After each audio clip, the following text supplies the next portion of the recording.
Brahma Chaloka Dipati Sahambati Katanjaliyana Diwada Ayajata Santi Dasata Parajakatatika Dese tu Dhamman Anukam Imam Pajan.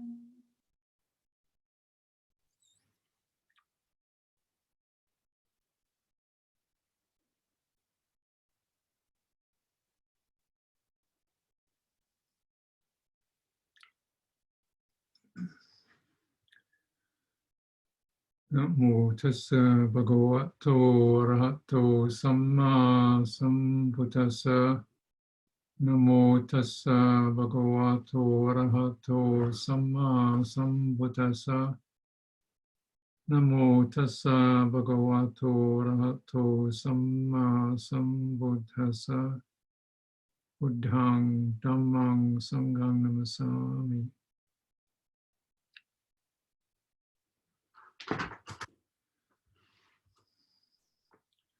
So the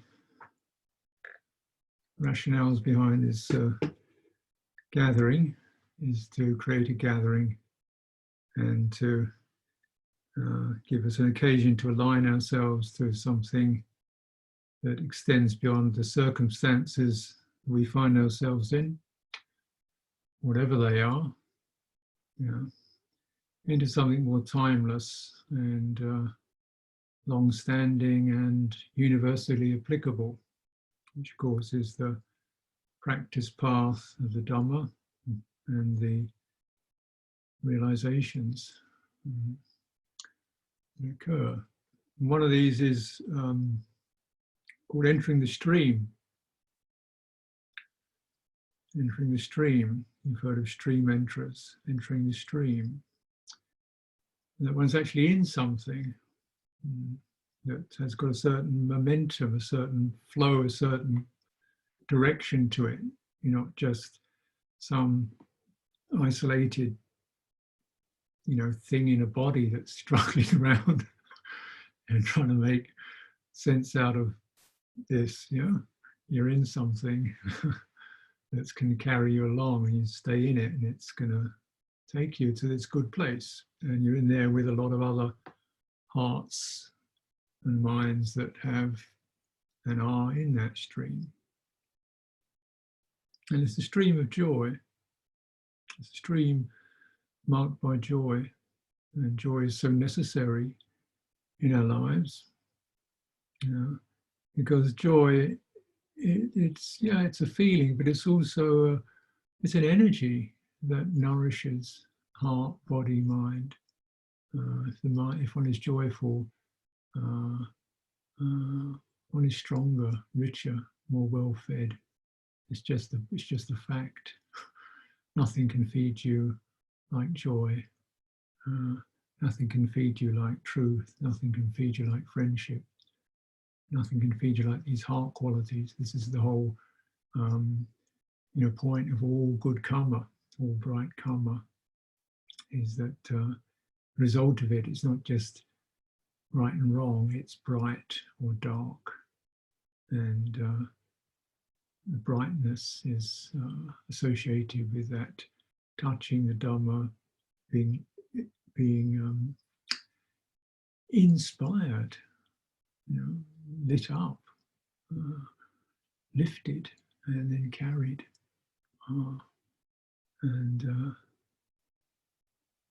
This is something so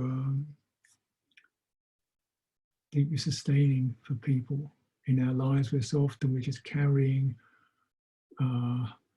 burdens and just dealing with moving things around and getting through a day. I'd like to do a couple of some readings here, and this is it's basically about the skill of recollection. And it helps us to, I think, consider quite a few things.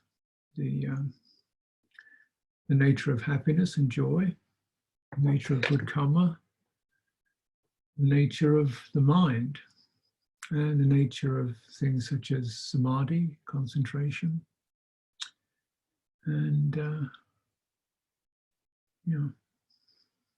and whatever else comes up.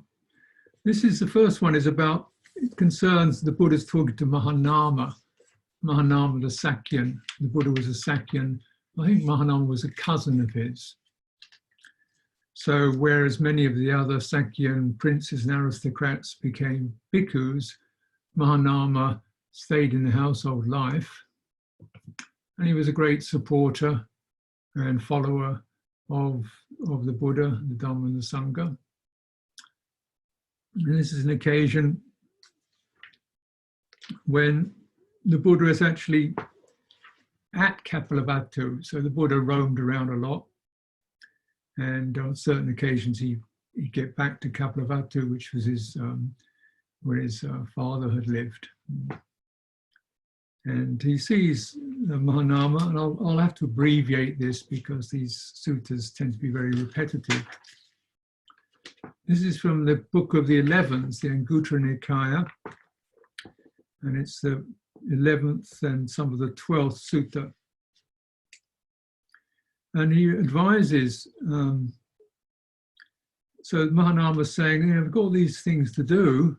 Bhante, with all our various engagements, all these things I've got to do in my life, how should I dwell? And the Buddha says, that's a very good question, Mahanama. Mahanama, a person with faith succeeds, not one without faith. An energetic person succeeds, not one who is lazy.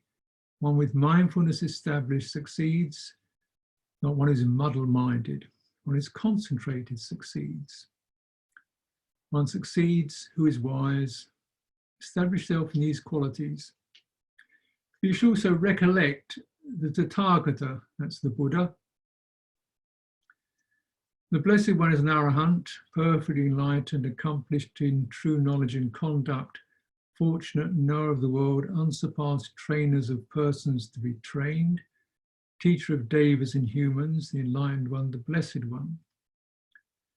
When a noble disciple recollects the Tathagata, on that occasion his mind is not obsessed by lust, hatred or delusion. On that occasion his mind is simply straight, based on the Tathagata. A noble disciple whose mind is straight gains inspiration in the meaning, gains inspiration in the Dhamma, gains joy connected with the Dhamma. When he is joyful, rapture arises. For one with a rapturous mind, the body becomes tranquil. One tranquil in body feels pleasure. For one feeling pleasure, the mind becomes concentrated.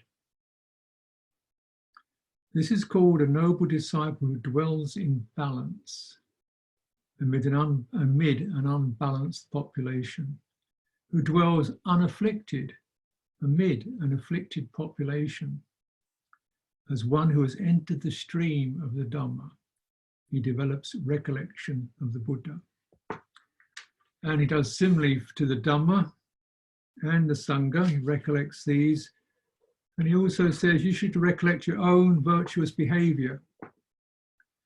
Unbroken, flawless, unblemished, unblotched, freeing. Praised by the wise. Ungrasped, leading to concentration. And the same thing, because mind is gladdened, inspired, joyful, rapturous, body is tranquil, the mind feels pleasure, is at ease, and is concentrated. So virtue, and this is Mahanama's a 5 precept follower. Of course, the 8 precept person has a further recollection that they are living the lifestyle of the arahants, which is an amazing thing to recollect, really. They also says, recollect your generosity. It's truly my good fortune and gain in a population obsessed by the stain of miserliness. I dwell at home with a mind devoid of the stain of miserliness, freely generous, open-handed, delighting in relinquishment, devoted to charity, delighting in giving and sharing. One whose mind is not obsessed by lust, hatred, or delusion, is simply straight, based on virtue, based on generosity, gains inspiration in the meaning, gains inspiration in the Dhamma, gains joy connected with the Dhamma. Joyful rapture arises. With a rapturous mind, the body becomes tranquil. One tranquil in body feels pleasure. For one feeling pleasure, the mind becomes concentrated. This is called a noble disciple who dwells in balance amid an unbalanced population, who dwells unafflicted amid an afflicted population, as one who has entered the stream of the Dhamma. And he recommends Mahanama. You should develop this recollection while walking, standing, sitting, and lying down. You should develop it while engaged in work and while living at home in a house full of children. So you can imagine, oh no, life with kids running around and stuff to do. Buddha says, well, it doesn't matter, just focus on that. So he's obviously a busy man. And similarly, we have another example. There are quite a few of these actually. This one is the great matriarch of Savatthi, Visakha, who became a stream enterer when she was 7, just on hearing her teaching. So she has this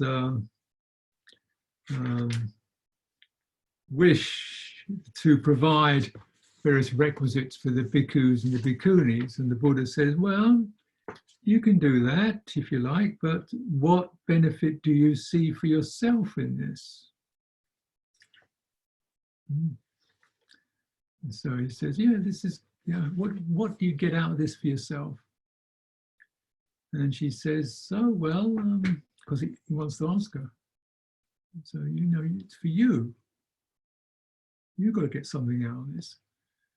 She says, well, when she recollects that these various monks and nuns who've been at Savatthi, you know, will get benefit, maybe some will be stream enterers or whatever, and they will have eaten her food and taken her medicine, she will feel happy and delighted. And so when I remember this, I'll be glad, which is the same word, pamoja, joy, gladness here, translated differently. When I'm glad, I shall be happy, which is his translation for rapture. So the same phenomena occurs. When I'm happy, my body will be tranquil. When the body is tranquil, I shall feel pleasure. When I feel pleasure, well, my mind will become concentrated. That will maintain the spiritual faculties and also the spiritual powers and also the enlightenment factors. This is the benefit I see for myself in doing this. So this is, you know, that was always the, you know, the principle was your external actions should always be opening the internal qualities of your heart. And if you're doing bright karma, like this, bright actions, that's the beauty of it, is you can open to that. Yeah.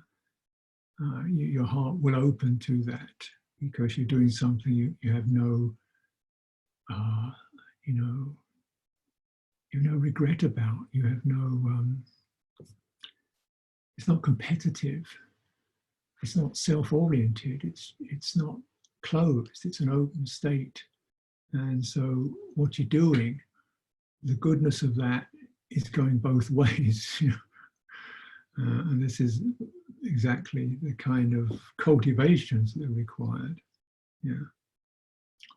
There are several things to bear in mind about that when you look at this sequence. You see, what is recollection anyway? What is this? And what is samadhi? They're not, person is not focusing on a, meditation object as such. They're not focusing on a breath or a mantra, or they're not focusing on, their mind becomes samadhied by feeling happy, by feeling pleasant and light. It is samadhi because it's not running out. It's not caught up with agitation or passion or worry. It is collected in itself. It's consolidated. I think this is a good thing to bear in mind when you reflect upon that term, because so often we use the word concentration. It's generally a narrow beam that comes into mind, a narrow point. And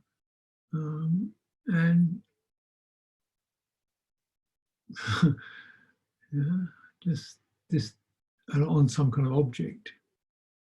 But here there's no external object. The mind is being consolidated from its out there here through the quality of an internal happiness that comes from skillful connections, skillful deeds, skillful recollections. So what is recollection?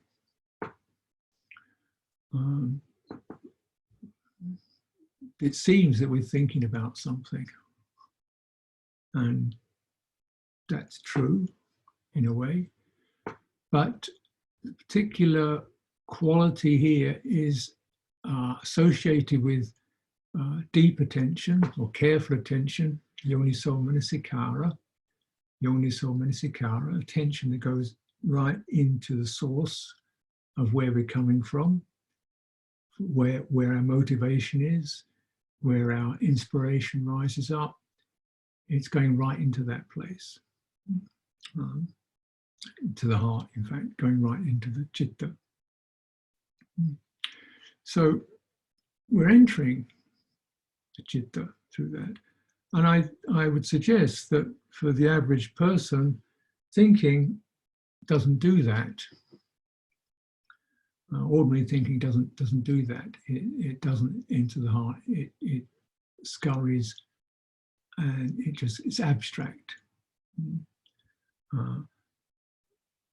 This is partly because most of our verbal experience is in terms of written words, whereas most of their verbal experience is in terms of spoken.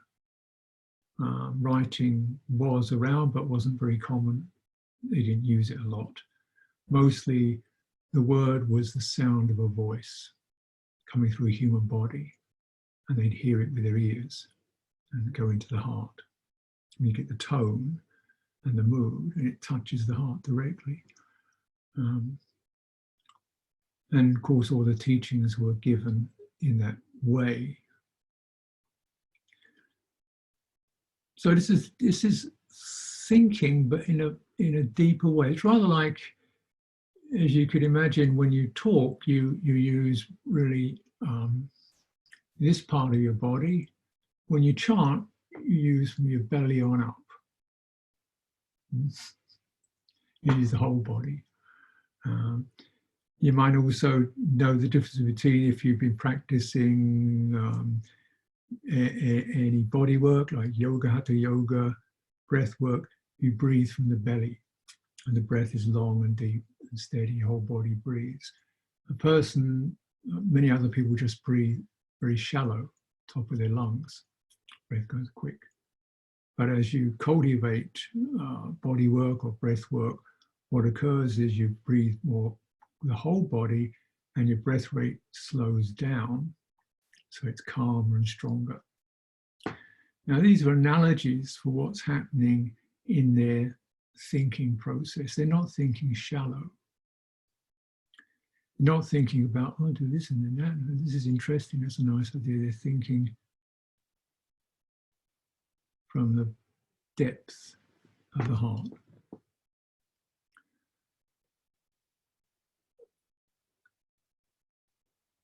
And so this is a skill. And it just to be able to think from the depth of your heart and to make a practice of it, to train oneself to think with deep attention, rather than just the thinking that's about getting business done and memos. So when you go deeper, as if you're chanting or as if you're taking the time and opening your heart to someone else you trust, it's that kind of place that you're speaking or thinking from. I think for many people, to even go there is not that frequent, and it's not very happy. When we look into the base of the heart, there can be a sense of fear, aloneness, sadness about life, the world, lost, sort of carrying a lot, stressed. And this is why it's absolutely necessary to take the Buddha, the Dhamma, the Sangha there, and those, but also take your own virtue there, because this is the place in the bottom, the base of the heart, where there comes those irrational, maybe, but embedded impressions of, I'm just this, I'm not much, I'm not worthy of very much. A kind of fundamental life messages and self-definitions, fundamental messages. This is where we believe ourselves to be men or women. We believe ourselves to be Canadians or New Zealanders or Japanese or British or Mexicans. Somehow we believe ourselves to belong to something that's actually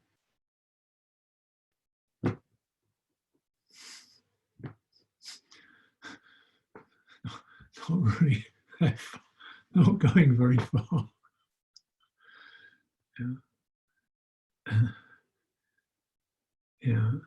Like, what do you think you are? What do you believe you are?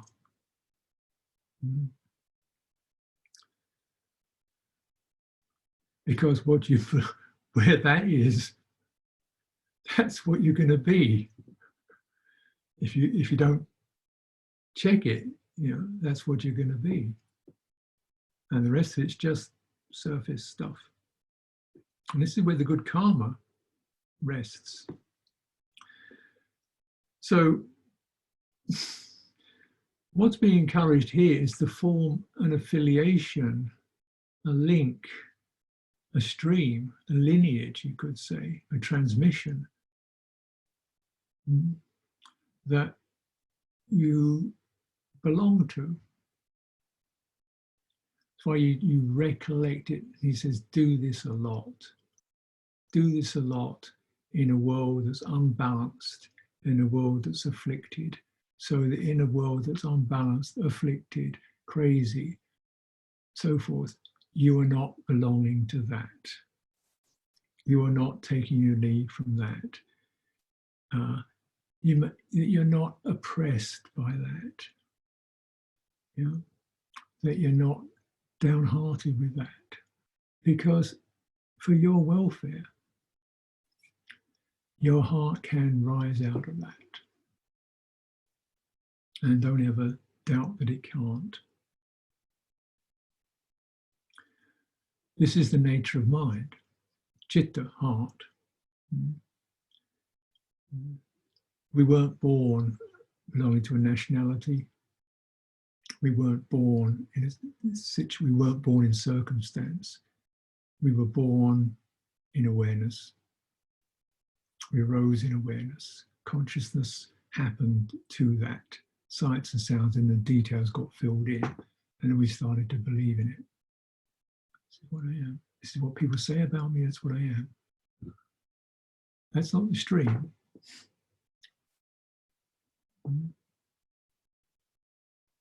So when this really sense of deeply embedding oneself, and considering that we can, the Buddha comes into this world, we can acknowledge that, we can feel lifted by that, we can feel inspired by that. If that happens to any degree, then you have the possibility of,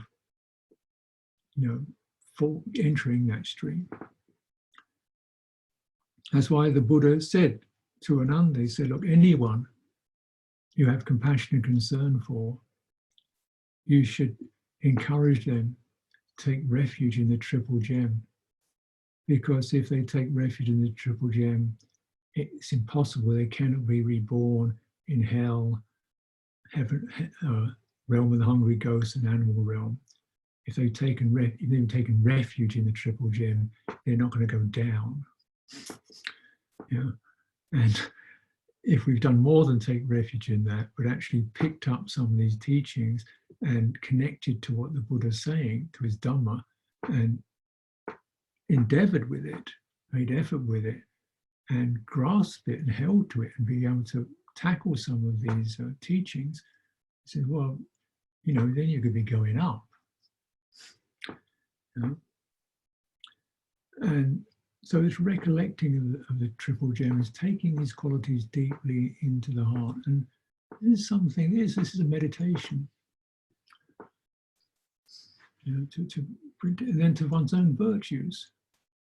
I expect most of us will probably be thinking about things we've got to do or things we didn't do, or things we should have done, or what other people feel we should be, or responsibilities or the plans for the future.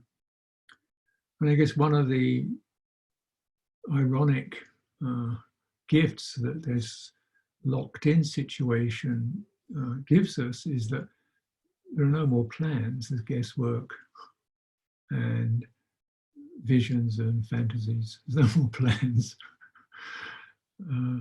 The governments can't plan.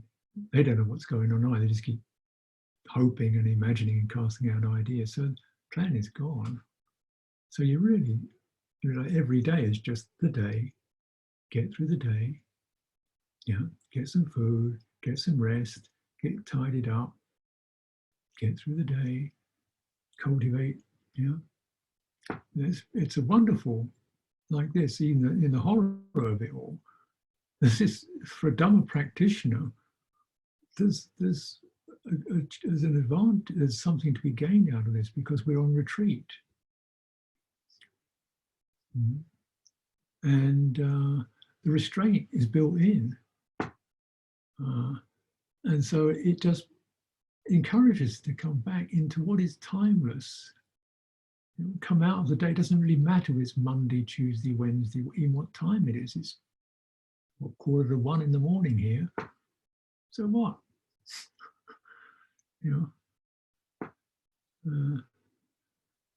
So it's a chance to use this for this entering this timeless stream.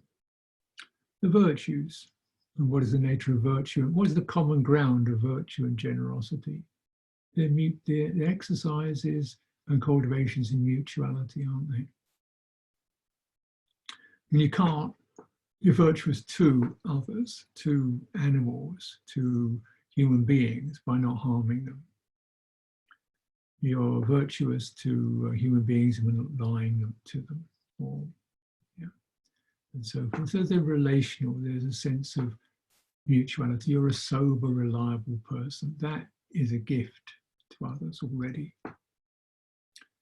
What can be more of a gift to others than a reliable human being? When you look at the situation we're in now, where is really the inspiration coming from? Good people doing good things, helping each other out. Governments are kind of spluttering and doing what they do, but you get the feeling of the good people rising. Yeah. And so a sense of the mutuality, generosity.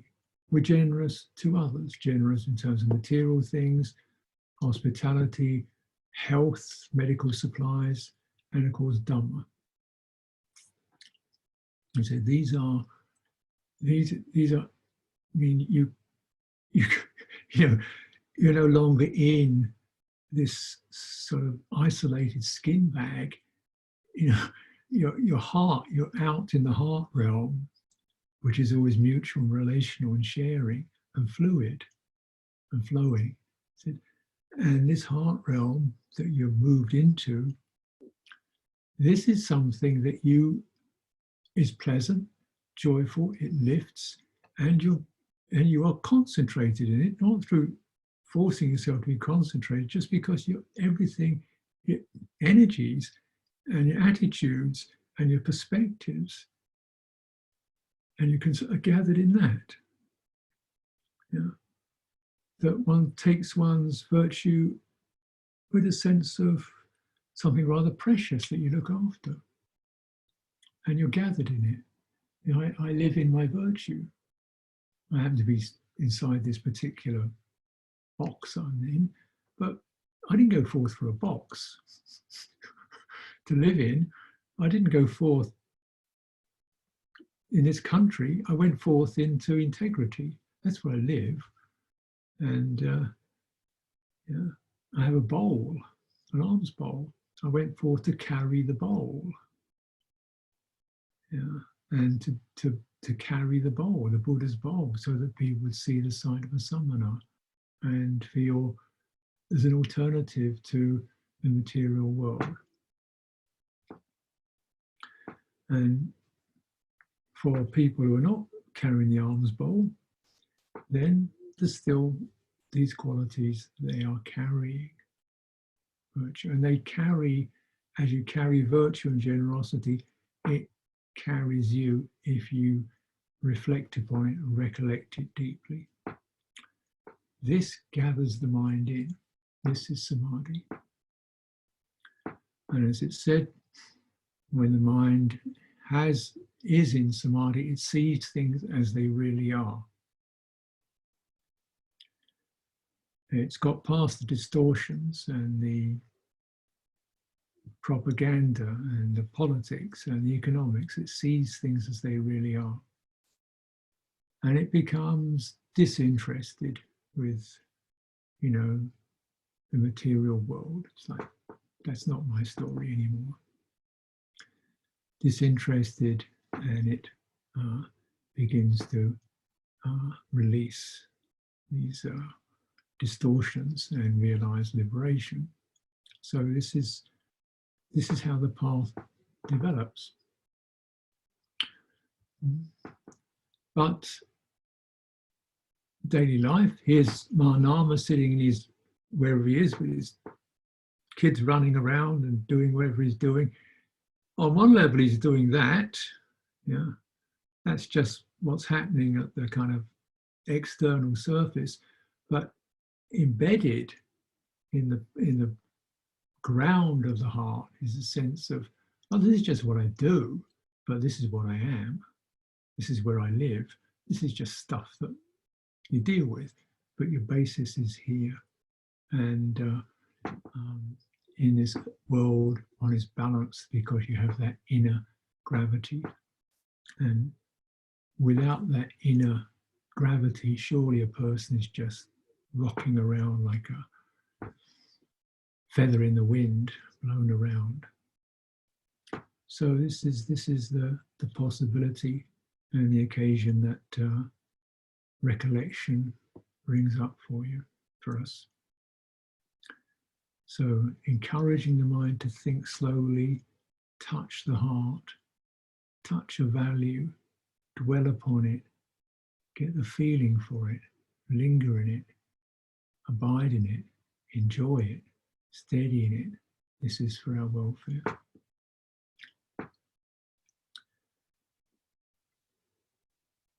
So offer this view. Asamgamayam namakataya sadhukaram dadamase.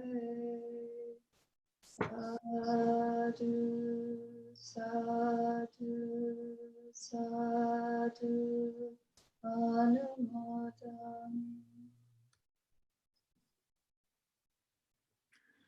So let's just take a few minutes to let any of that settle and follow where the Dhamma has taken you.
Mudana, or to everyone who's helped to make this possible, put it together.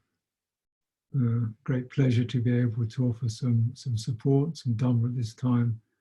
I hope it helps you in your lives. So I'll bid you good morning, good evening, good afternoon, and good night. We'll just finish with the closing homage.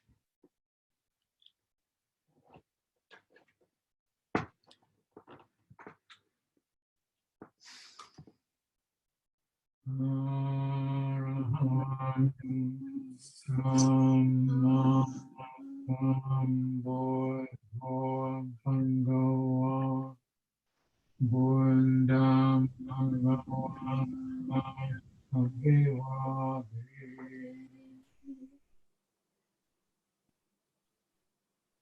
Swakatu Bhagavata Dhammam